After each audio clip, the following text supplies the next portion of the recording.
In talking about the Dean Martin show, we talked about the spontaneity, and you left in things like the boom in the picture and all the mistakes and blunders. Did the network have any objections to those things? No, they didn't have any objection to that. There were a couple of guys that were running around at the time that in standards and practices that were saying, I mean, you can't have, a suggestive scene with Anne Margaret, taking her clothes off, behind a screen, and Dean is standing there, and he occasionally looks like, he's looking over his shoulder or something like that.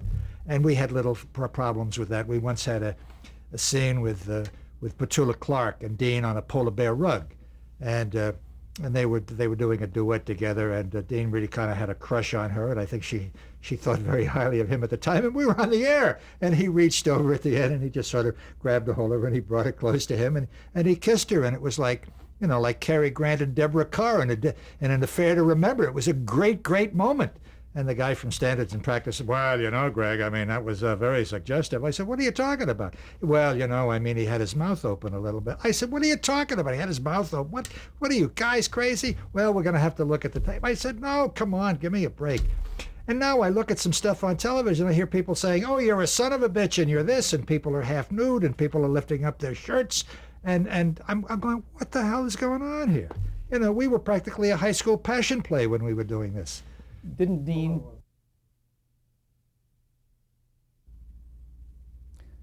What about Dean's use of Italian phrases? Did that get you into trouble? Yeah, as a matter of fact, Dean knows very little Italian, okay? But DeLuise knows a lot of Italian. And DeLuise was a guest on the show one day. And DeLuise is saying to him, a couple of things. He says, what might be kind of interesting if you say such and such and such in Italian. And Dean says, what does it mean? DeLuise says, go ahead, try it, see what happens. So at the end of the show, Dean ushers a couple of words in Italian, and that's it. He says, and keep those cards and letters coming in, folks, and we'll see you very soon, and take care of yourself. And that's it. And we go ahead, we edit the show, we put it on the air, 2 weeks later, and the switchboard at NBC lights up like a Christmas tree in New York, where all the Italians are living. And they're hilarious. I mean, they're falling down. Nobody's complaining, but they're saying, Dean says, up yours in Italian. And did they come to you from NBC? And they said, Greg, we're going to have somebody from Standards and Practices that understands Italian. I said, yeah, fine, it's not going to happen again. And that was it. Did they ever make you cut anything out? No. They never did because you got to remember the source. You had Dean fronting it. I mean, you could be in a restaurant with a couple of guys, and one guy turns to a group and he says, geez, look at that girl going in the door there. Is that a great-looking girl? Now, you may take offense at the way this particular guy says it. Now, if Dean says the same thing about the same girl coming into the same restaurant, people go, yeah, Dean, isn't he cute? Well, that's what it is. Isn't he cute? Yeah. Let's jump to 1968, where you directed and produced a summer replacement series called Dean Martin Presents the Gold Diggers, which was aired every summer after that until 1970. Yeah, right. Tell me how that got started. Describe it. I'm sitting home one afternoon and I'm watching an old movie with Ruby Keeler and Joan Blondell and Dick Powell, and it's ta-ta-ta-ta-ta-ta-ta-ta-ta, the Gold Diggers. And I'm going, Jesus, that's really great fun. Those girls are having such a good time. So I said, okay, I got an idea for a summer show. Let's call it the Gold Diggers. We'll hire a bunch of people. We'll get a girl band and see what happens. So we went ahead and we did it. And that's the story of the Gold Digger show. Did Dean appear on that show? No, never. Dean never appeared on a summer show. We felt that 39 weeks was enough. And did you alone select the girls who were the Gold Diggers? Yes, I was my what best a job. That was my best job. That was my best job. I love that.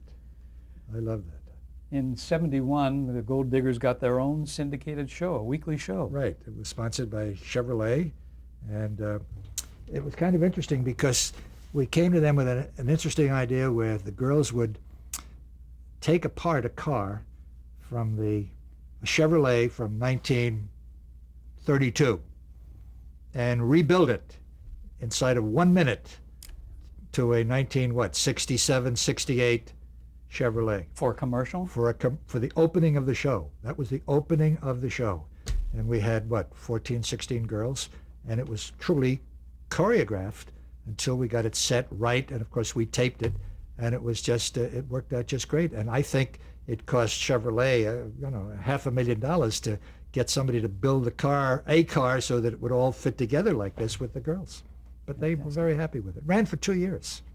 Did you ever get any complaint from the feminists? Yeah, I had a lot of complaints. Yeah. About that show? No, about me. Oh. Yeah, Greg Why? Garrison. Yeah, because I had a lot of girls on the show. Yeah. And they were in demeaning positions, and I never felt that was so ever.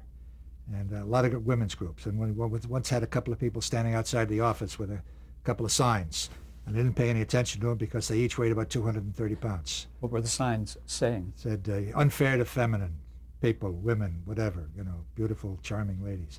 If they had a great-looking girl out there, I'd probably pay attention and say, you could be right, let's talk about it. But, you don't want to fight with a 250-pound lady. She could sit on you and kill you. Yeah. But that didn't make you change the show in any way. I'm a stubborn sucker. Yeah. No, that was it. I knew that was not the right question to ask. Yeah, no, I knew what the answer was before you gave it to me. That's okay. In 1973, the title of the Dean Martin Show was changed to the Dean Martin Comedy Hour. Why was that change made?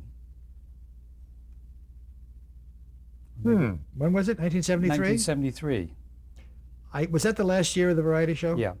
The reason it was changed was because we introduced, the last half of the show was to become a roast. Okay? And that's why, because it now became essentially a comedy show rather than a music show. Were the or a ratings variety down? show. Were you forced? The ratings went down. Well, what happened is that the year before, well, I can tell this story, and if you want to use it, that's fine. The year before, a very famous personality at NBC who had his own series. Who shall remain nameless? Yeah, I suppose. You could figure out who it is. You can tell us. Anyway, Bob Hope. Okay. And called and said, listen, can you do us a favor? Do me a favor. There's a girl that I'd like to get a job on the show. And I said, sure, fine. Of course, no problem. So this young woman came and did the show. I don't know, we maybe did a station break or something. Very attractive young girl. Maybe 19, 20, maybe 19 years old. And she did the show. And it was just a small bit, 30, 40 seconds, whatever. And it was over, and that was it. And about 2 weeks later, Dean and Jeannie announced that they were getting a divorce. And some newspaper guy figured out that the reason that they were getting a divorce was because Dean was hung up on this 19-year-old girl that appeared on his show 2 weeks ago. Dean didn't even know who she was. I'm the one that hired her. And the whole world, or the country, kind of looked at it and went, gee, he's a dirty old man. And he wasn't a dirty old man. I wasn't a dirty old man either, because I wasn't seeing this girl. I was just doing a guy a favor. I kept it quiet. The following week was one of the highest ratings that we ever had, because everybody tuned in to wonder whether or not Dean was going to say anything about the divorce, which he didn't, of course. Was the girl back on the show? No. Girl did one show. Mm-hmm. That was it. Nobody even knew her name. That was the end of the story, and then the ratings started to go zippo. The following year, they were not that great when we started, and I thought of the roast idea. And let me tell you how the roast came about. About 1956, 57, 58, somewhere in there. I met 60 in there somewhere, I don't know. Met Matt Hiken, who wrote Car 54 and Bilko and all those other shows. Genius. I did some specials with him with Phil Silvers. Great teacher. Wonderful guy. Wonderful guy. And he had an idea to do a roast. We went to CBS and he said, I want to do a roast at CBS, something like the Friars roast. And CBS said, go ahead and try it. Matt Hiken's best friend at the time was Rocky Graziano. They used to go out and play golf together. What a group, huh? What a twosome. So Rocky was to be the guy that we were going to roast. So we went ahead, we hired a bunch of comedians, and we did the roast. And it was really funny. It was funny. It wasn't raunchy, it was funny. But the guy who was running CBS at the time, I think, was Hubbard Robinson, and he was kind of square. And it didn't go on. And that was it. It was a shame. It should have gone on. It was kind of funny, and it was a shame. But you did one of them? Did one. Never aired. And here, 25 years later, I said, we're going to try a roast. Now, who are we going to get to be the first guy that's going to come forward and do a roast? Well, years before, I had done a series called The Orchid Award. And the host was a guy by the name of Ronnie Reagan. After the Orchid Award, I did 3 or 4 specials that Ronnie Reagan hosted. They were all about the jazz age and music and stuff like that. It's pretty good. They were very successful. And I really liked Ronnie Reagan. He was really a great guy. He's now the governor of the state of California. One day he calls me up and he says, Greg, he says, listen, he says, you know, there's this instrument over Dean's shoulder. And Nancy and I were watching the show the other day, and we were wondering what that instrument was. We really thought it was kind of cute. Well, it turned out to be a 19th century old-time, not a guitar, but like a Spanish, something like that, mandolin kind of something, whatever. And I said, really? He said, yeah. I said, let me find out. So I go to the prop man. I said, what's that thing cost us to rent? He said, well, we own it. I said, good. Put it in a box, describe it, send it with a note over to Reagan, and as our gift from Dean. Not from me, from Dean. So we did, and of course he calls a couple of days later, and he just loved it. He was thrilled. Perfect opening. Listen, Governor, we're going to do something new. A roast.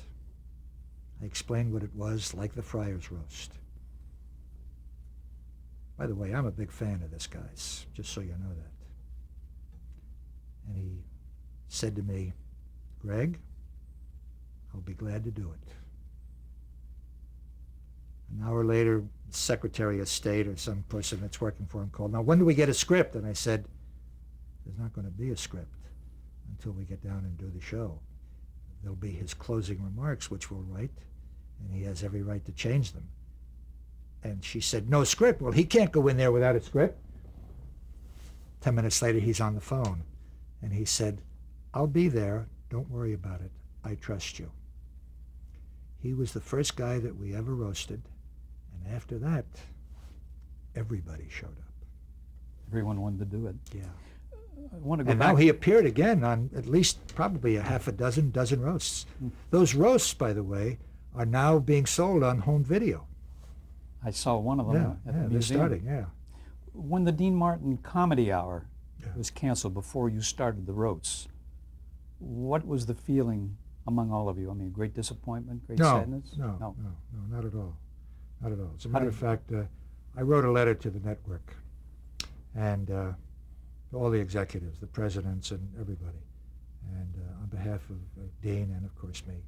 And I told them that we had a great time, that they were wonderful to us, that everybody treated us with style and dignity and gave us a lot of space. And we were truly grateful for everything that ever happened.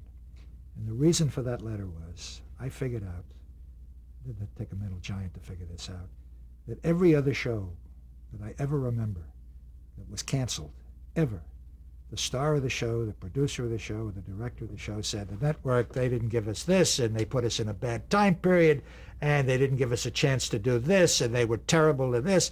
And I said, Dean and I want to be one of the few people that wanted to say, thank you, we had a great time, you were wonderful to us, and thank you so much.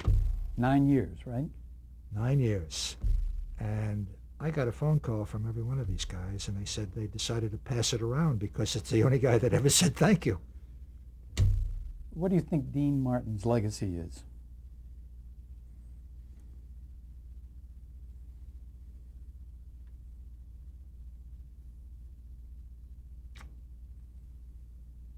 What you see is what there is. That's what he was. Be real, right? He was a real guy. There was nothing phony about him. When he laughed, you knew he was having a good time. When he was singing a serious song, you knew he was serious. He was just a great guy.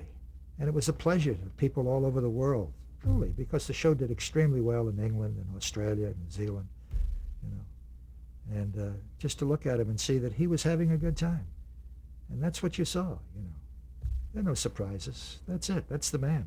Did he enjoy doing the roasts? He enjoyed doing the roasts, but it's interesting, you see. The variety show, Dean was the star of the variety show. Make no mistake about that. He was the star, and I was the ringmaster. When we did the roasts, it was a mechanical operation. I became the focus of the roasts because who I booked and how we did it. And it was a pace job, making him look good. But he didn't really have a chance to perform. He sat, he laughed, he introduced a few people, he did a few jokes, but he was the guy that said, "Good evening, ladies and gentlemen, and welcome to the show." And that's what you need. You need that in the variety show. You got to have some guy that says, "Hey, come on in and have a good time." You certainly had a cross-section of guests. You had Flip Yeah. Wilson, Jimmy Stewart, and so many other, Yeah, we had a lot of people. and you got a lot of mileage out of them. Yes, we did. Yes, we did. And they're doing, as I said, they're doing very well in the home video now that they're selling them.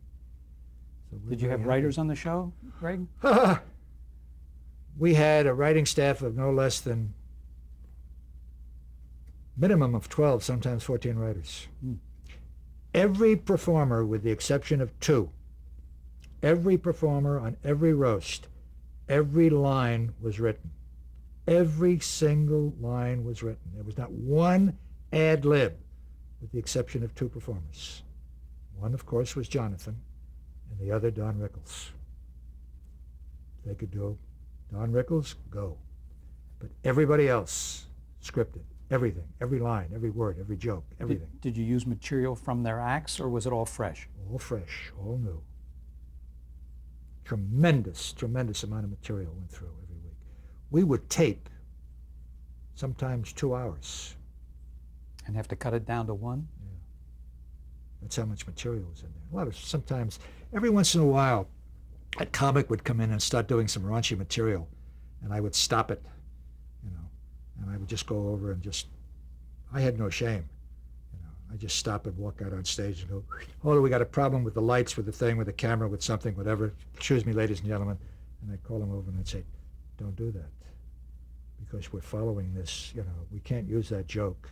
We can't use that material because you're not being fair to the next guest because we're doing clean material and that joke's not going to work. That joke's going to, you know, get a big laugh in the audience, but we can't use it. And you're not being fair to anybody else. You're doing, you know, raunchy material, getting a cheap laugh."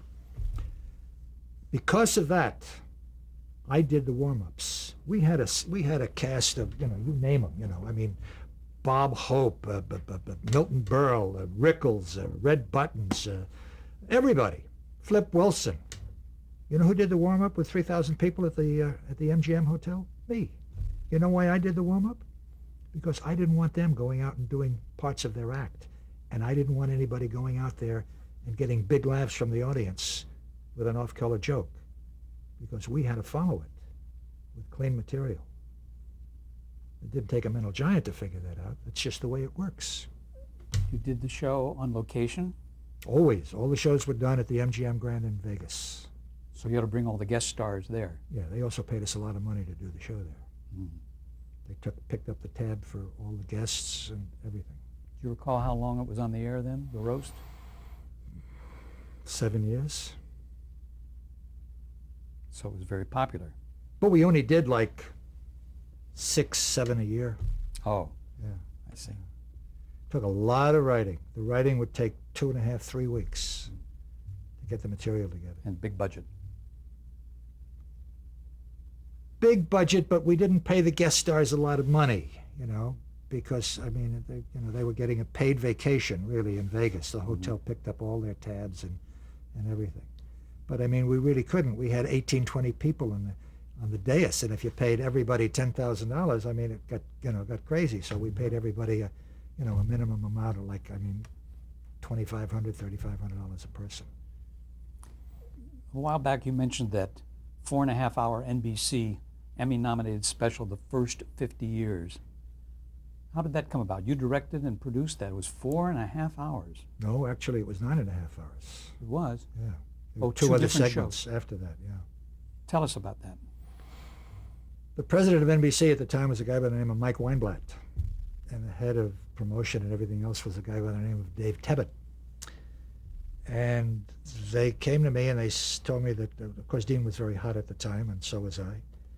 And they told me that this is what they wanted to do and would I do the show, and I said, fine. Now, this all went on while I was doing the Martin show. So we were putting this all together, and I had an office in New York and here, and we had like 25, we must have had 75 people working for us, researchers and kids out of college.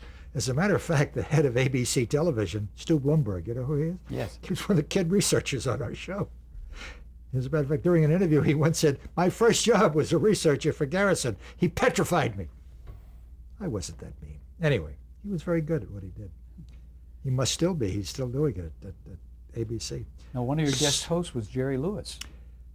Yeah. How did that come about? All right. Well, the Jerry Lewis story is a separate story, which I'll get into in a minute. Okay. But they said, okay, go ahead. You're going to do this show. And they gave us a huge budget and everything else. And I said, fine. And then somebody called me and they said, listen, they gave us a huge budget, and someone from NBC called and said, listen, obviously you're going to use Bob Hope as the host. And I said, no. He said, well, Bob Hope has been associated with NBC from the very beginning, and, Mr. Sarnoff likes him, and this guy likes him, and the whole world likes him and loves him. I said, I think Bob Hope is just a wonderful guy. I said, but Orson Welles is going to host the show. My father. And they went, you can't have that. I said, oh, yes, I can. I said, I've already made a deal with Orson. And there was a couple of squirrely days there for a while because Hope wanted this thing, and I said no. And they accepted Orson.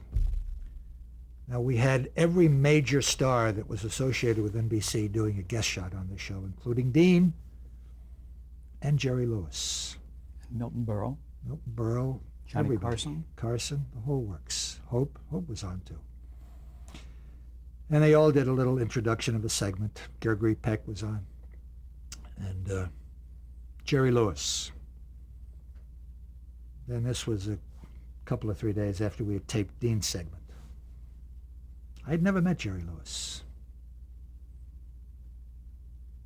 He used to tape a show next to us every once in a while, but I never walked on that stage, and he never walked on Dean's stage. Never came to visit Dean? No.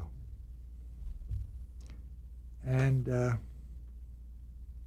Jerry shows up. I introduce myself, and goes out on stage. I go over the routine that we're going to do. I got my hand on him. I'm moving him around. I'm moving like a chessboard. In your usual and way? We go, boom, zip, let's go, roll it, here we go. And he does a joke or something. I go, hold it, cut. Jerry, I go over to him, whisper in his ear. I said, Jerry, if we do the joke a little differently, maybe it'll work this way, and this way. Okay, roll it, let's go. And I was treating it, even though I'm taping it, like I was doing a live show in a rehearsal hall, because I haven't changed that much. The business has, I haven't. I'm the old dinosaur. Anyway, he goes on, he does the spot. He's there for a half hour altogether. Came off very well. That's the end of it. Says goodbye, thank you very much, goes in his dressing room. Bang, next case.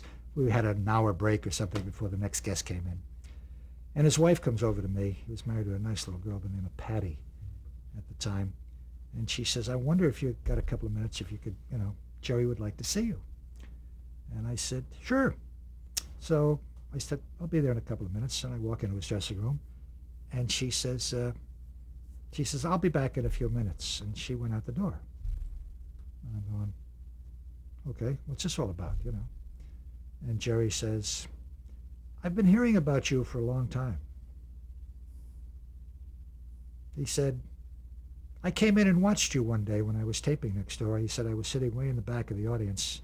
He said, there was nobody there, and I just watched you. I went, mm-hmm. He said, you know why the Dean show is so successful? I said, why? He says, because you're doing me. I said, oh? He said, yeah. He said, I used to move him around. I used to tell him where to stand. I used to tell him what to wear. I used to tell him how to do a joke. He said, the difference now is that you're not a threat. And that was maybe one of the nicest things that anybody ever said. I never told Dean the story. But talking about Jerry, we were doing the roasts, and I was looking for a major guest one day, and I was thinking of a blockbuster 2-hour show that we were going to do. As a matter of fact, we did a big blockbuster 2-hour Frank Sinatra roast, and after that I was thinking of someone else to do 2 hours with, and I turned to Dean and I said, and I rarely ever did this.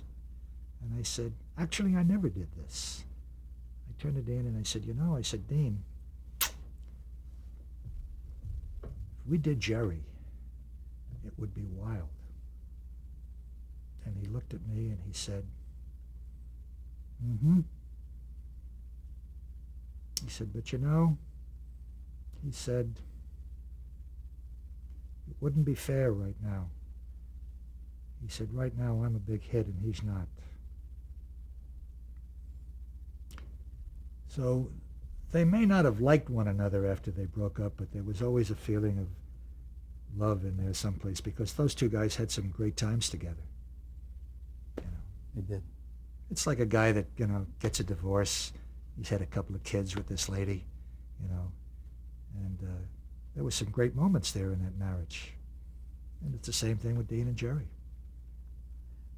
You mentioned the Frank Sinatra special that you did, or rather you roasted Frank Sinatra. Roasted Sinatra. It was a yeah. 2-hour special. Yeah. Tell us about that show. Well, that wasn't very difficult. I mean, I've had a long-standing relationship with Frank, going way back to Milton Berle days. And I can tell you that story if you like. It might be interesting for you. Back in 1953, Right. Frank, I was doing Milton's show, and Frank had just married Ava Gardner, and the announcement of that wedding was on page 4 of the Daily News because nobody really cared. This was before he did From Here to Eternity or whatever, and his voice was gone and he wasn't doing very well. But somehow or another, he and Milton always liked one another. And Milton booked him on the show. And he was fine. And he came up and I met him for the first time and he sang a song called, pick a song, Birth of the Blues. He wasn't very good. The notes weren't happening correctly. This was in rehearsal? This was in rehearsal. And I went up to his dressing room between shows, and I said to him, I said, listen, I said, I got an album here that you cut from Columbia. I said, we could do that album, and you could do a lip sync to it. He said, no, you can't do that. He